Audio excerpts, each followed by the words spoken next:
Seigneur m'en soit témoin. La majorité des hommes dits de Dieu que vous voyez avec des chaînes de télévision utilisent des puissances étrangères. Je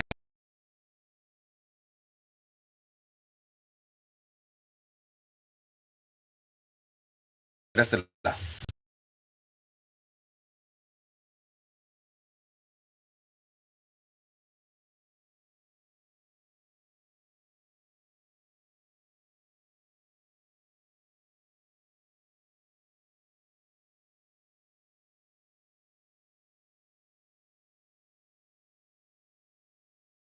Des puissances étrangères. Je reste là.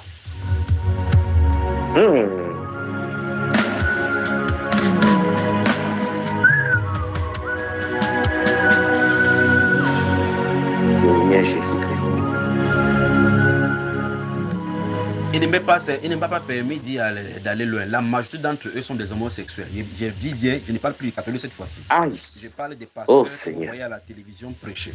Qui parlent des miracles, fait des choses, et parlent de la Bible, c'est ce que vous contrôlez. Le Seigneur va dévoiler ses œuvres bientôt. Écoutez bien, ainsi dit l'Esprit.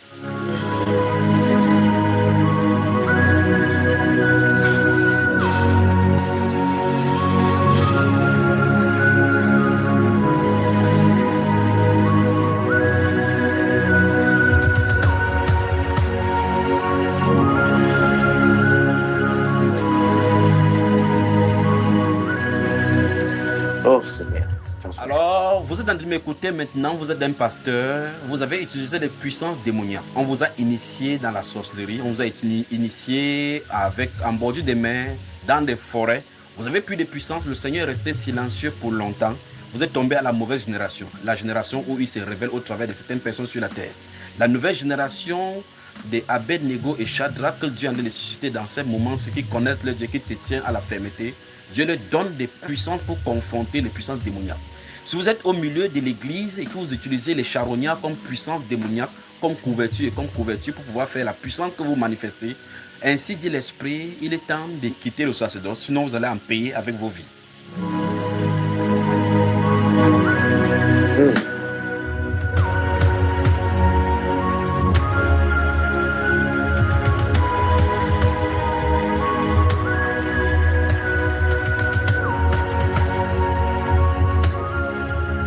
Le Seigneur ne permettra pas que ce réveil vienne et que ça crée la confusion au milieu de l'église où la magie rouge travaille au milieu de l'église et que la sainteté travaille à l'église pour qu'on confonde les deux. Non.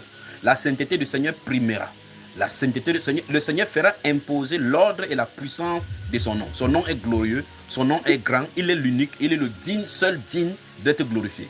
Vous ne pouvez pas prononcer le nom du Seigneur Jésus-Christ utilisant les vestes préparées, utilisant les pasteurs, les parfums, utilisant les potions magiques à vous donner, utilisant les langues fouchues du serpent qu'on vous a donné d'avaler, utilisant la portion pour vous joindre. Vous m'écoutez maintenant, vous êtes sous l'influence de cette voix, vous êtes pasteur, dirigeant de l'église, vous vous êtes compromis en utilisant les bagues magiques.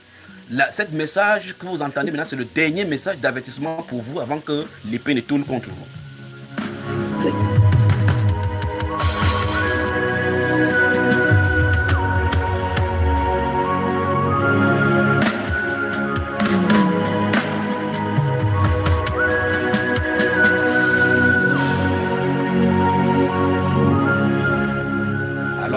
Le Saint-Esprit fera sortir le feu du milieu de toi pour te détruire, toi qui as amené le feu étranger au milieu de son peuple, qui a fait blasphémer son nom au milieu de son peuple. Si vous m'entendez maintenant, vous êtes sous l'influence de cette voix, vous avez ouvert vos ministères, vos différentes entreprises religieuses, vous avez utilisé le nom du Seigneur Jésus-Christ comme copyright pour pouvoir faire vos ministères et avoir de l'argent pour votre famille. Vous êtes braves dans le monde, grands, vos noms sont élevés. Le nom de Jésus-Christ est blasphémé dans les ténèbres et il ne permettra pas que son ennemi le ridiculise à cause des noms que vous faites. Le Seigneur Jésus-Christ se juge, s'élève pour juger et restaurer son nom au milieu de son peuple. Amen, amen. Restaure ton nom, Seigneur. Restaure ton nom. Restaure ton nom, Père.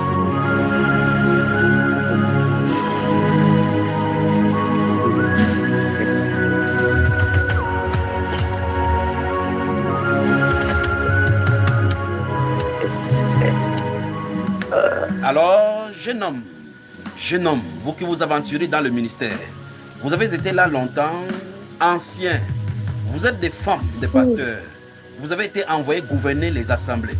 Vous êtes des dirigeants des esprits des eaux. Votre moment a périmé sur la terre. Ainsi dit le Seigneur, sa parole frappera comme une verge qui frappe sur le rocher, et l'eau jaillira, votre sang giclera comme le chant de Jézabel dans la vallée.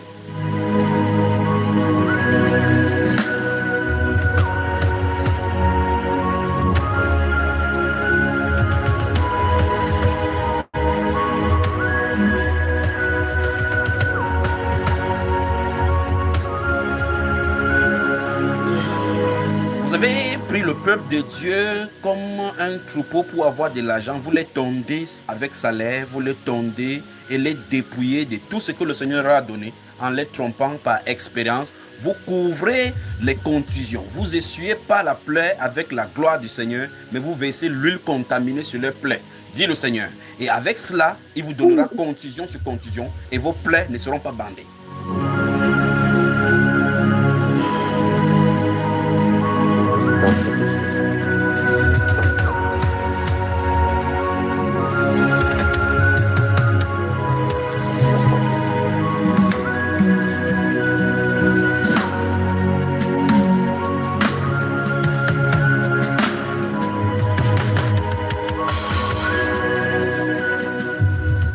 À l'épée, ceux qui vont à l'épée. À la peste, ceux qui vont à la peste. À la captivité, ceux qui vont à la captivité. La houlette est détruite, la parole est sortie, elle court avec vitesse, elle rattrape ceux qui doivent rattraper, dit le Seigneur.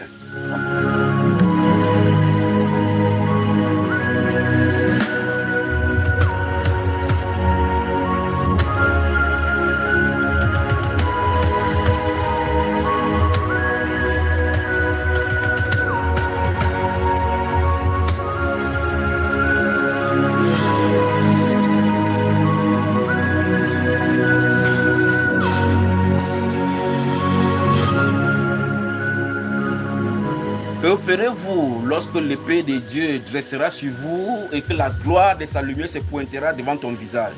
Il agitera son épée sur toi, tu entreras chambre après chambre. Et que feras-tu du manteau de Shinéar, du manteau de Babylone que tu as pris, de ces canaris cachés chez vous, de ces ossements humains enterrés dans vos lieux des abominations? Que ferez-vous? Le Seigneur se lève pour juger son peuple.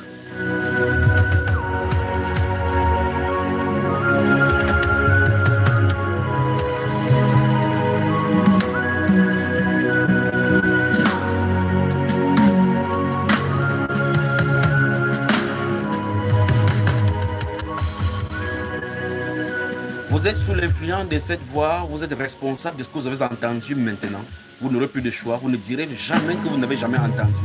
Alors, pasteur, une fois de plus, si vous écoutez cette voix, Dieu vous appelle à la repentance. Non seulement à la repentance, à l'arrêt strict, pas la transformation, à l'arrêt strict et la fermeture de vos entreprises que vous avez créées pour ensorceler son peuple. Voilà la voie de sortie. La seule et unique voie de sortie, c'est la repentance stricte et l'arrêt de vos entreprises pour ensorceler le peuple de Dieu. Si vous ne le faites pas, l'épée est dressée contre vous.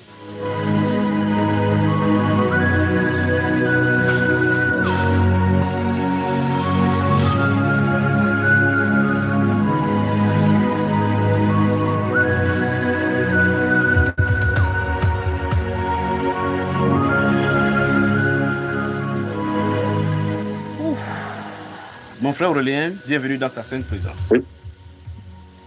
Bienvenue dans cette présence, mon frère. Je me sens bien. Comment toi tu te sens? Ah,